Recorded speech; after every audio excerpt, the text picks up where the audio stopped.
You are performing. Every move you make, every word you speak, and every picture you post is carefully curated to please an audience of people you do not even respect. You are a biological puppet dancing on the strings of public opinion. You lie awake at 3 a.m, your heart pounding, paralyzed by the agonizing thought of what a stranger, a coworker, or a distant relative might think of your decisions. You have traded your absolute sovereignty, your deepest ambitions, and your authentic voice for a handful of digital likes and polite nods from a crowd of cowards. You are not living a life. You are acting out a cheap, pathetic script written by the lowest common denominator of society. You have built a prison for yourself, and you are voluntarily handing the keys to people who are just as lost as you are.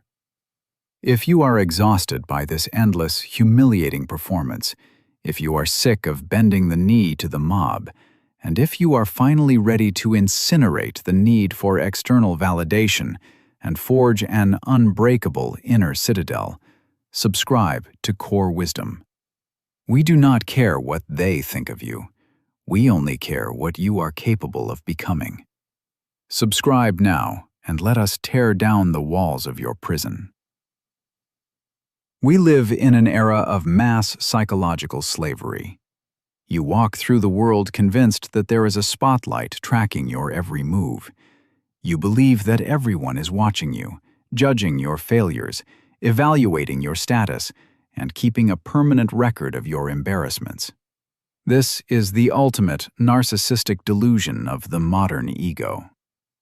The brutal, liberating truth is this: nobody is thinking about you.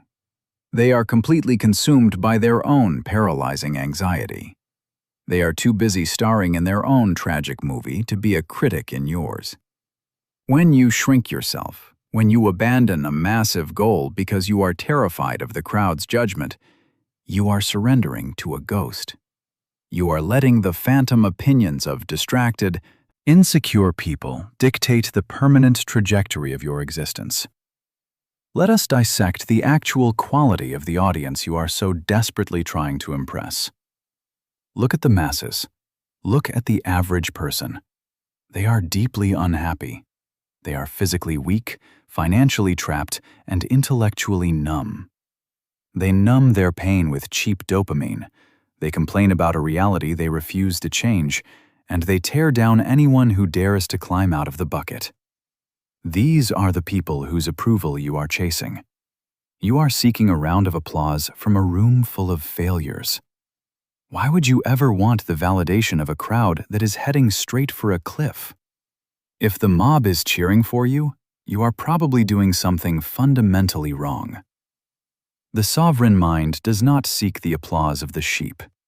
The sovereign mind operates on a frequency that the sheep cannot even comprehend. 2,000 years ago, the Roman Emperor Marcus Aurelius possessed the absolute power of life and death over millions. He had an endless supply of sycophants ready to praise his every breath. Yet he looked at this dynamic with profound disgust. He wrote a piercing observation in his private journal. "It never ceases to amaze me. We all love ourselves more than other people, but care more about their opinion than our own." Read that line until the sheer absurdity of your behavior crushes your ego. You claim to love yourself. You claim to want the best for your future. Yet when it comes time to make a decision, to start the business, to speak the truth, to walk away from a toxic environment, you instantly discard your own judgment and defer to the opinions of people who do not care if you live or die. You elevate the whispers of strangers above the roar of your own conscience. This is a profound betrayal of your own soul. The approval of others is a garbage currency. It is a highly volatile, manipulated market that will bankrupt you the moment you rely on it. Today, the crowd will praise you because you conform to their fragile worldview. Tomorrow, they will crucify you the moment you step out of line and threaten their insecurities. When your emotional stability is tied to external validation, you are a slave to the emotional weather of the mob. You are handing the remote control of your nervous system to anonymous avatars on the internet and cynical colleagues in the office. This is not just weak, it is incredibly dangerous. You cannot build a fortified inner citadel if the walls are made of paper and the gates are left wide open for any wandering idiot to walk in and paint graffiti on your mind. Your obsession with validation is a biological glitch. For hundreds of thousands of years, being rejected by the tribe meant physical death. If the village cast you out, you starved in the wilderness. Your nervous system evolved to be terrified of social rejection because it was a literal survival mechanism. But you are no longer living in a prehistoric cave. If a stranger on the internet leaves a hateful comment, you will not starve. If your coworker rolls their eyes at your ambition, a saber-toothed tiger will not eat you. The biological alarm bells ringing in your head are entirely false. You are responding to a modern inconvenience with a prehistoric panic attack. You must consciously step in and override this pathetic programming. You must realize that social friction is no longer a death sentence. It is the absolute prerequisite for any meaningful growth. To break this pathetic programming, you must immediately execute the crowd audit. Look closely at the people whose judgment you fear the most. Strip away their titles, their polished social media profiles, and their arrogant smirks. What do you actually see? You see individuals who are drowning in their own insecurities. You see people who have abandoned their own dreams and now spend their remaining energy tearing down anyone who still has the courage to try. You see hypocrites who preach virtue in public but are entirely compromised in private. Are these the gods you are sacrificing your potential to? Are these the supreme beings whose whisper can paralyze your ambition? When you audit the crowd, you realize that their opinions are not grounded in objective truth. Their opinions are desperate projections of their own internal misery. When they criticize you for working too hard, they are just trying to rationalize their own laziness. When they mock your discipline, they are trying to soothe the agonizing sting of their own lack of control. Their judgment has absolutely nothing to do with you. You are merely the mirror reflecting their own cowardice back at them, and they hate the reflection. Once you understand this, you must cultivate the weapon of strategic contempt. This is not a blind, arrogant hatred of humanity.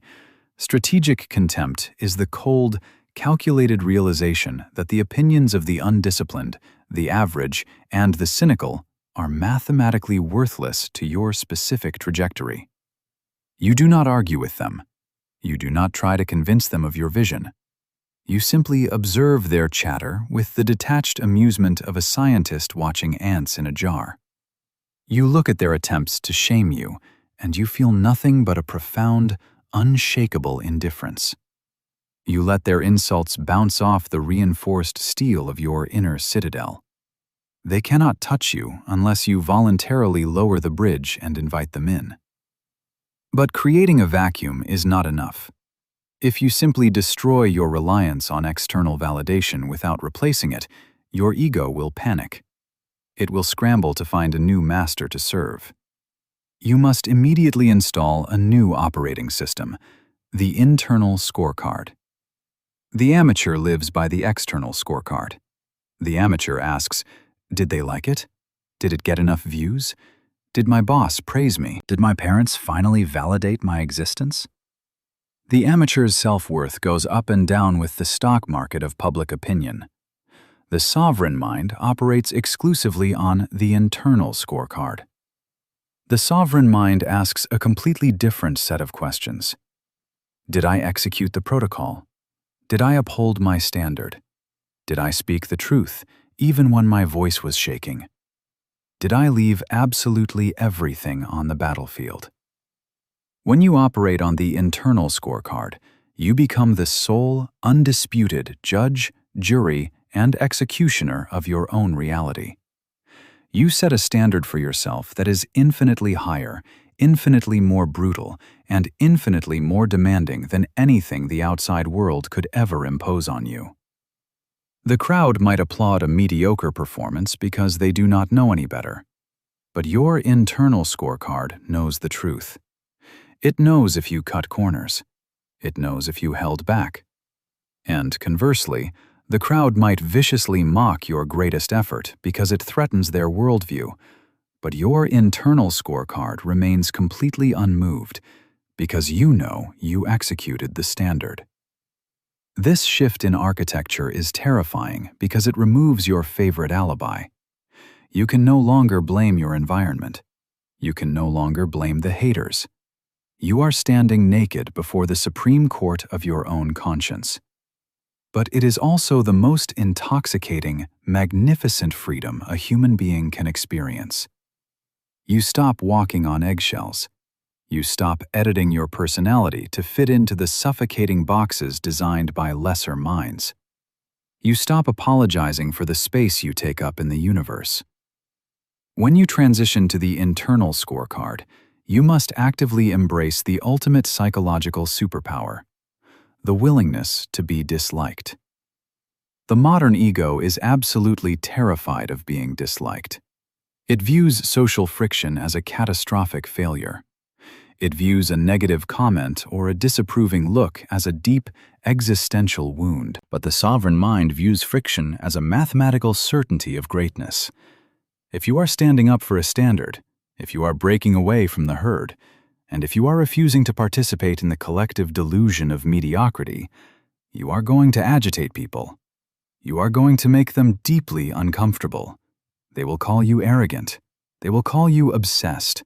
They will say you have changed. Let them. Their discomfort is not your responsibility. You are not on this earth to serve as a soothing emotional blanket for the insecurities of the masses. You are here to forge an undeniable existence.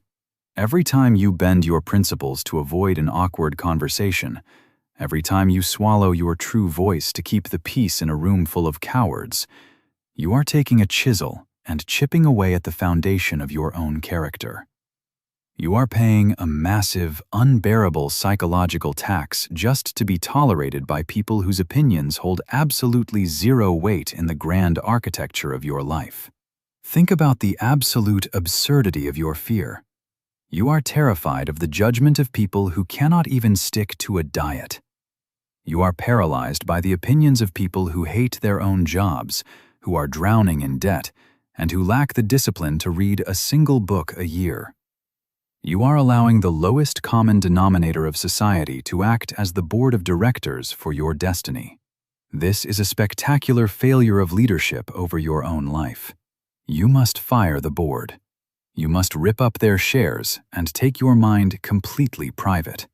Imagine the absolute tragedy of reaching the end of your biological lifespan and realizing that you never actually met yourself.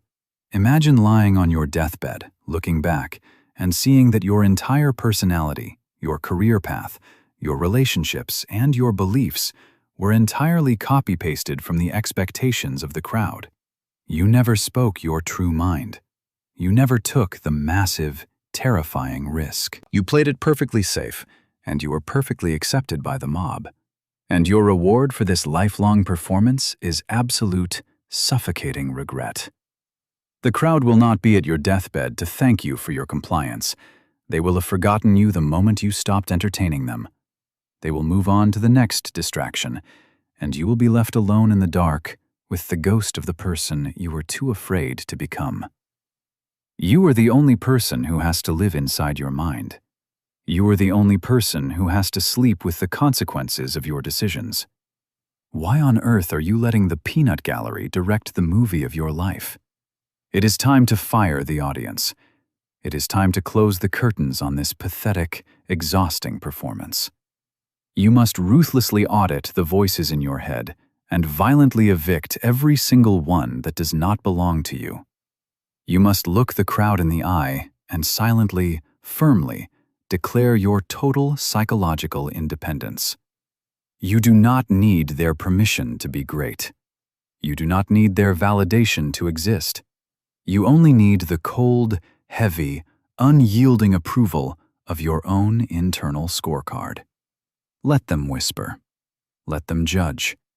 Let them completely misunderstand you. Their misunderstanding is the moat that protects your inner citadel.